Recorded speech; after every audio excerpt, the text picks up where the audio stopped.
Okay, this week, modulate, landscape. So the great thing is, this is a great time of year to be outside to appreciate the world around you. And I'm going to show you a couple examples of pictures I've taken recently. This area has a lot of variety to offer in terms of landscape, just sometimes you have to look for it, I think, a little harder, depending on where you are. And you can certainly get great pictures, but I might have to think a little bit about how to incorporate my foreground, middle ground, background in my pictures, which I'll talk about in just a second, and maybe, some different angles, some different perspectives. So you can see, I'm not going to go through every single thing on the modules by now, but you do have a quiz, chapter 9, again, Tony Northrup, and he has some great videos, some technical tips from a different person actually, but his are landscape tips, which link is right here. I also sent you a link from National Geographic. They are amazing photographers. They have great tips there. You can see the actual assignment this week. If I click on that, is just to get outside and take pictures of landscape. It might be around the property where you live. You might be going to a park. You might be thinking about, we have some great opportunities there. So it's up to you how you interpret it. You are going to take 20 pictures and edit 10. I did go ahead and put up a link to the idea of radial and gradient filters in Lightroom. That makes a big difference, especially in skies. You can get some really nice effects through that. I have that Flickr group. It's already up, ready to go, Module 8. And I'm going to talk a little bit about this image that didn't really come together. And I'll talk about some good examples of ways to go about that. So really quickly, I just wanted to show you guys a couple things. So I've put this link up to foreground, middle ground, background. And this is actually a painting. It's by Albert Bierstadt. He's a great painter. This is called the Rocky Mountains, and some of you guys may have seen this image before. This is the same thing that's going to apply to a picture or a photograph or a painting. The actual material isn't what matters here. What matters is this concept of having a foreground, a middle ground, and a background. You can see foreground, what's closest to me physically. So in this case, I have some tents, I have some animals, I have some people, and I'm looking at it like you guys are right in front of me. But that is what's going to bring me in initially to the landscape. Things that are closer to me are going to be larger in scale, which you guys don't have to worry too much about, because your camera's doing that work for you. But that is what's going to also give me a sense of scale. So say I'm trying to capture a sweeping field, and a lot of the time we end up with just kind of like an awkward flat line in the middle of a picture, and there's not much visual interest there. Looking for an object or a texture that's closest to me in the foreground will bring me into that landscape.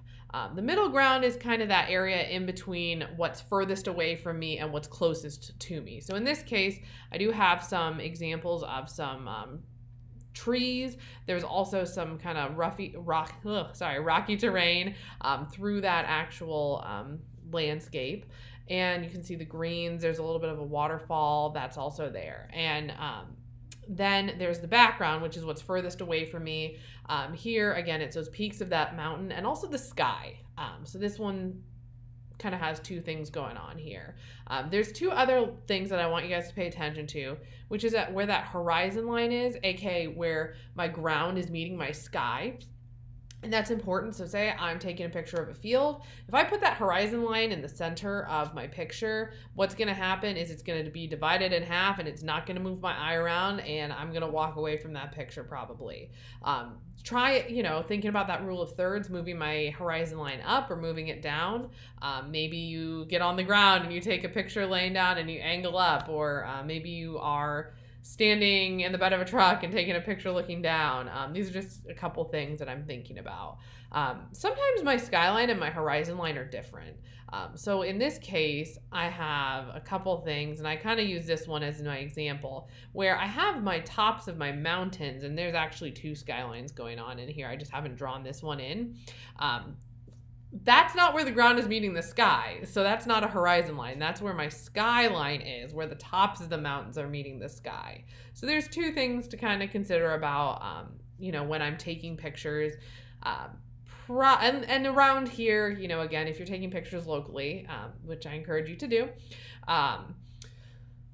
tops of trees, those will typically have a different frame of reference. They'd be in my skyline, whereas where they're actually like, you know, anchored to the ground, where that actual ground is, that's what's going to be my horizon line. So I just wanted you to be aware of those two things. In terms of pictures, so let me go back to that. I have a couple examples here. I'm actually going to go open them in Flickr because I think that's easiest. I will come back to this picture. Things to think about. So I just wanted to throw you guys something a little bit different this week. Normally, if I have example pictures that are mine, they're ones that I've taken on my my Canon. These pictures have actually been taken on a phone. So I want you guys to be, you know, practicing using those camera settings, but I just wanted to give you some food for thought that as photography continues to evolve, certainly our tools are continuing to evolve. So I can get some pretty good pictures on my phone. So if I go out of town, I was out of town a couple weeks ago, typically I have my phone most of the time. Sometimes I'll bring my actual camera around. I kind of alternate between the two. If I know I'm going somewhere that I can kind of set up and not have to carry it around in my book bag all day, that's when I'll use my phone.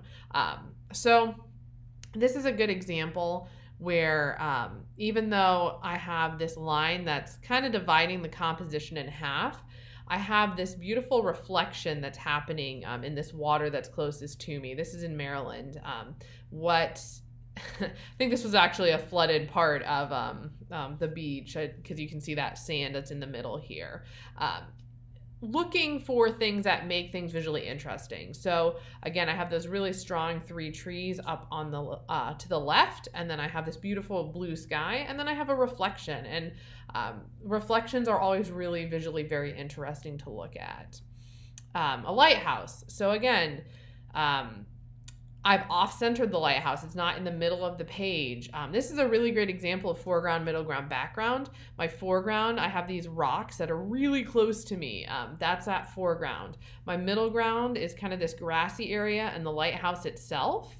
And then the background, I would consider that blue sky. You can even see there's another building all the way back here. So this is a really great example of when I've thought about that foreground, middle ground, background a little bit. And flipping through, you can see the difference editing will make. So this is kind of a fun, for me, kind of dramatic lighthouse picture. But I will, again, if you go through those edit pictures, you can see how you can apply those filters. This is a radial filter, and you'll go through that in Lightroom. What I will say is those gradient filters are great for skies. Then the last couple, I just wanted to show you a difference what time of day makes in terms of my pictures. So here, this is just a chapel by a cemetery, I should say. This one was taken on a really bright sunny day. What I love about this picture is that you see these great shadows from this tree on this chapel. So to me, that's what makes this really interesting is not only the scale of the tree, but also those shadows. I want to kind of latch into those. This was taken when it was slightly gray. Well, more than slightly gray. It was very overcast. I don't have those shadows on the chapel anymore. And so you can see, even though it's the same place, these are completely different pictures. That sky is missing. What I love about this picture, I actually really think this is a more effective composition because that chapel is angled slightly so I can see the side of it. That means I have a little bit more depth than I did in the first one. And then that scale of that tree, again, is balanced by these larger trees here. So those really push my value against that white, I should say light gray sky. So think about these things. The time of day, the angle, even if you have the same subject, it can change your picture very, very much. So as you go out and take pictures or continue taking pictures this week, give that some consideration. As always, with digital photography, I encourage you to continue to edit the pictures. And again, the reason I use Lightroom for part of the second half of the course is because I think I can tell you it's a tool that a lot of people use in the profession, so it's important. Other than that, the only thing I'll mention is, again, we have another response, so you'll be responsible for that, 10 points. And if you have questions, let me know. I'm working on getting you guys some feedback from that animals module.